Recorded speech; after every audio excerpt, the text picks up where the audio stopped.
आज के हमारे YouTube channel CGPSC state CG aspirant में चर्चा करेंगे भारत सरकार अधिनियम 1919 के बारे में, जो कि CGPSC प्रीलिम्स, मेंस और अन्य प्रतियोगी परीक्षाओं में पूछे जाते हैं। तो चलिए जानते हैं भारत सरकार अधिनियम 1919, जिसे मॉन्टेग्यू चेम्सफोर्ड सुधार 1919 के नाम से जाना जाता है। सुधारों का नाम प्रथम विश्व युद्ध के दौरान भारत के राज्य सचिव एडविन सैमुअल मॉन्टेग्यू 1916 और 1921 के बीच भारत के वायसराय रहे लॉर्ड चेम्सफोर्ड के नाम पर पड़ा।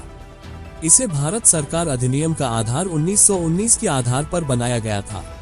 प्रथम विश्व युद्ध के समय मित्र राष्ट्रों ने ये घोषणा किया था कि वे ये युद्ध विश्व में लोकतंत्र को सुरक्षित रखने के लिए तथा आत्मनिर्णय के अधिकार के लिए लड़ रहे हैं।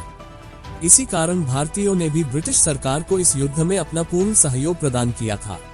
लेकिन युद्ध की समाप्ति पर भारतीयों को घोर निराशा हुई, क्योंकि उन्हें कोई विशेष सुविधा प्रदान नहीं की गई।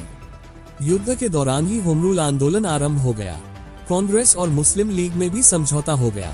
अंग्रेज के उदारवादी और उग्रवादी भी आपस में मिल गए। भारत से कई क्षेत्रों में क्रांतिकारी क्रियाकलाप भी आरंभ हो गया। इसी बीच महात्मा गांधी के भारत के राजनीति में प्रवेश करने से देशवासियों में एक नया आत्मविश्वास पैदा हो गया। 1909 में जो अधिनियम पारित किया गया था, उससे भी भारतीय संतुष्ट नहीं थे। ऐसी परिस्थिति में भारत सचिव मॉन्टेग्यू ने ब्रिटिश संसद में घोषणा किया कि सरकार भारतीयों को प्रशासन में अधिक संख्या में सम्मिलित कर उत्तरदायी सरकार की स्थापना करना चाहती है। इस सुधार में प्रमुख प्रावधान भी किए गए, जो कि इस प्रकार है। इस अधिनियम के अंतर्गत प्रत्यक्ष निर्वाचन प्रणाली की शुरुआत की गई थी। इस अधिनियम के अंतर्गत केंद्र प्रांतों के बीच शक्तियों के दायित्व को स्पष्ट रूप से बांट दिए गए। प्रतिरक्षा, विदेशी मामले, रेलवे, मुद्रा, वाणिज्य, संचार, अखिल भारतीय सेवाएं केंद्र सरकार को सौंप दिया। इसमें प्रांतीय द्वैध शासन की शुरुआत हुई, जिसमें स्थानांतरित या हस्तांतरित में कार्यों को चुने हुए प्रतिनिधि करते थे और रक्षित में जनरल गवर्नर के अधीन कार्यों को रखा गया, जिसमें प्रांतीय विषयों को दो श्रेणियों में बांट दिया। पहला रक्षित और दूसरा हस्तांतरित। भूमि, राजस्व, न्याय, पुलिस, जेल इत्यादि को रक्षित श्रेणी में रखा गया।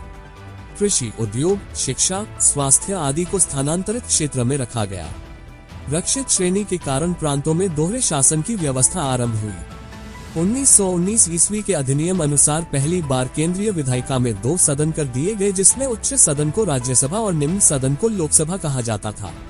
उच्च सदन का कार्यकाल 5 वर्ष रखा गया और निम्न सदन का कार्यकाल 3 वर्ष निर्धारित किया गया। महिलाओं को पहली बार मतदान का अधिकार दिया गया। लोक सेवा आयोग की स्थापना की गई, जिसमें वायसराय द्वारा 3 भारतीयों की सदस्यता अनिवार्य की गई थी। ऐसे ही महत्वपूर्ण जानकारी के लिए हमारे YouTube channel CGPSC state CG aspirant को सब्सक्राइब करें, इंस्टाग्राम पर फॉलो करें और केवल अपने 5 दोस्तों को शेयर करें।